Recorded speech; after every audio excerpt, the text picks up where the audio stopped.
Hello everybody, my name is Alex, and today I want to talk about Pikmin 3 Deluxe. Now, I am so excited for this game. I played 1 and 2 on the GameCube. I actually missed the Wii U out, so I never got to play 3. So just getting my hands on Pikmin 3, I could cry. Pikmin is my favourite, or one of my favourite series of all time. Seriously, it was just weird watching the Deluxe trailer. It was just one of them things, the hairs standing up on the back of your neck. It was special. So I got thinking about Pikmin 3 and some of the Pikmin 3 content I wanted to make. And I got thinking, Pikmin's a great game. Everyone that's played Pikmin, they get it. It's magical, it's just Nintendo, it's fantastic.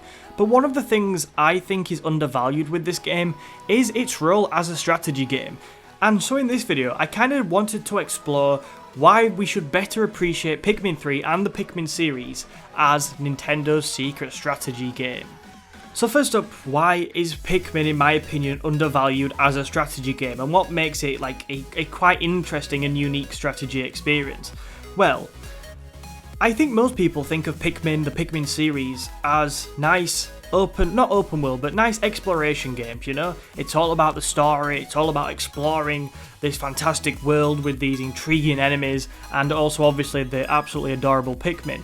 I think most people see that, they see the story elements. Now, don't get me wrong, this game, for that, is absolutely brilliant. It's an amazing story, it's an amazing world, it's absolutely fascinating, and it for me has a brilliant Nintendo feel about it, which always keeps me engaged. But I think if you look at it objectively, there is so much strategy to it. So at its core, it is a real-time strategy game. You are managing things like resources and stuff like that. And on top of that, a different element of the strategy is the vast amount of puzzles you have to solve. So if you think about it objectively and you actually move past the story and everything, this at its core is definitely a strategy game. And I think that needs to be more greatly appreciated, and I'll tell you why a little later on. Now I know, as you can tell from the gameplay and the kind of things I am saying, this is not exactly that really deep PC strategy experience. It's not Europa Universalis or Civ 6 or whatever. But Pikmin and Pikmin 3 has got plenty of core layers which are required in a strategy game. There's enemies to fight. Again, use the right Pikmin to fight the right enemies. There's different tasks you need to complete in a day, and this isn't just kind of having one captain complete all the tasks. You need to divide your resources up, so there's resource management. And there's just so much stuff. You've got to manage your Pikmin populations. You can sprout more by bringing back the corpses of your enemies. I mean, it's kind of grim for a 3+ game. It's all about management. It's all about those brilliant strategic decisions you've got to make. And like I keep saying, at its core, this is a strategy game.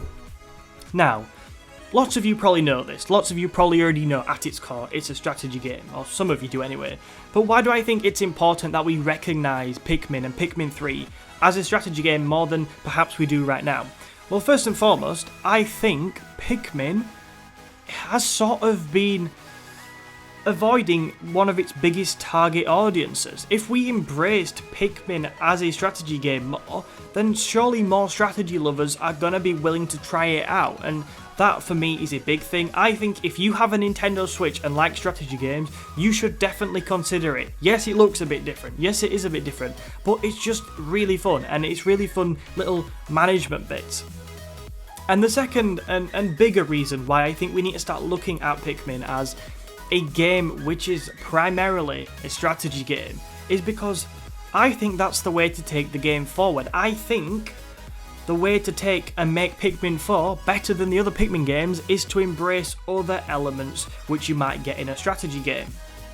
So as a few ideas, I might make a whole video on this because I have so many ideas, but a small element of base building for me would be really cool. If you left some of your Pikmin back at base with some resources you'd gathered, and you could build up a tiny bit of defense or something like that in case there's a raiding party of Bulbobs or something, that would add another element. Maybe you could build a base where it could tell the weather. So maybe if it rains on a certain map, the water level rises and different bits are unpassable. So you've got to think about that. Do you want to be going near the unpassable bits with Pikmin that can't swim, possibly getting trapped?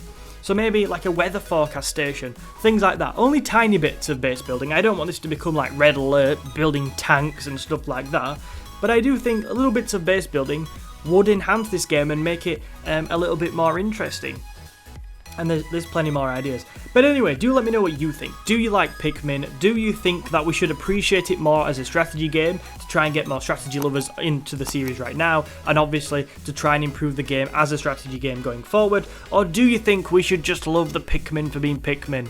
I kind of agree with both. Anyway, do let me know in the comments, and I will see you in another video soon. Thank you so much for watching this video today. If you want to check out another one of our videos, then check out the video in the box below. Also, if you have enjoyed today and want to see more Pikmin 3 content, hit that like button, subscribe to the channel. Thank you for watching. My name is Alex, and I will see you in another video soon.